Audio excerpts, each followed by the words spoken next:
সাকিব আল হাসান, তাকে নিয়ে আসলে আমরা কথা কেন বলবো না? এই প্লেয়ারটার কি অর্জন নেই?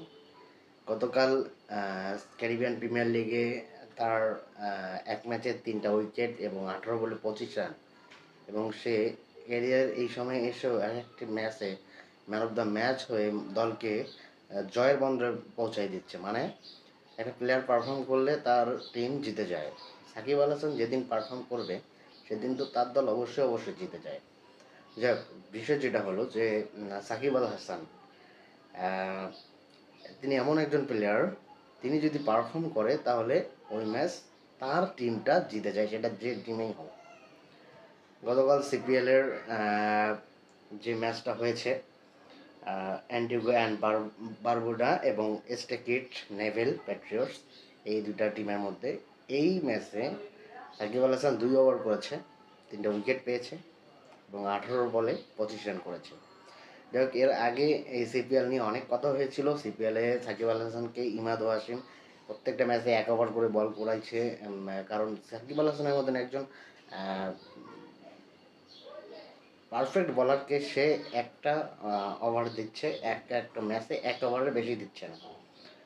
যাক, এই ম্যাচে সাকিব আল হাসান নিজেকে আবার প্রমাণ করেছে যে সাকিব আল হাসান আসলে কী, বা সাকিব আল হাসানের আসলে কতটুকু সামর্থ্য আছে এই বাংলাদেশ ক্রিকেট বা ক্রিকেট বিশ্বকে দেওয়ার জন্য।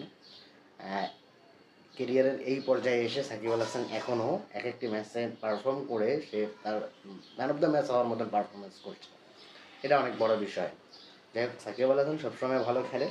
গতকালকের ম্যাচটা সাকিবের জন্য একটা স্পেশাল ছিল। গতকালকে যে প্রথম উইকেটটা পায় তার সুবাদে সাকিব আল হাসান টি-20 ক্যারিয়ারে 500 উইকেটের 500 উইকেট অর্জনের গৌরব অর্জন করে, এবং সাথে সেই ম্যাচে দুর্দান্ত পারফরমেন্সে 3টা উইকেট, এবং তার যে 18 বলে 25 রানের যে ইনিংসটা ছিল সেখানে 2টা ছক্কা, একটা চার ছিল। অসাধারণ পারফরমেন্স, ম্যাচ উইনিং পারফরমেন্স যাকে বলে। এবং আমরা যে সাকিব আল হাসানকে চিনি, সাকিব আল হাসান এর আগে যেভাবে পারফর্ম করে নিজেকে সারা বিশ্বের 1 নম্বর অলরাউন্ডার করে তুলেছিল, সেই সাকিব আল হাসানকে কখনো আপনি বাদ দিতে পারবেন না, কারণ সাকিব আল হাসান তার নিজের পারফরমেন্সের ভিত্তিতে আবার আলোচনায় চলে আসে এবং তার পারফরমেন্সের ভিত্তিতে ম্যাচ সেরা হচ্ছে, দলকে জিতিয়ে যাচ্ছে।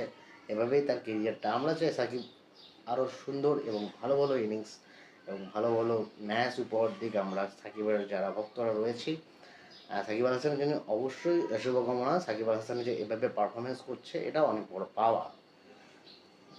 সো আপনারা আপনাদের মতামতটা অবশ্যই জানাবেন, এবং আবার ফেসবুক, ইউটিউবে যে যেখান থেকে দেখছেন এই ভিডিওটা, অবশ্যই আপনার মতামত জানাবেন এবং ভিডিও শেয়ার করবেন। ধন্যবাদ, ভালো থাকবেন, আবার কোনো একটা ভিডিওতে দেখা হবে।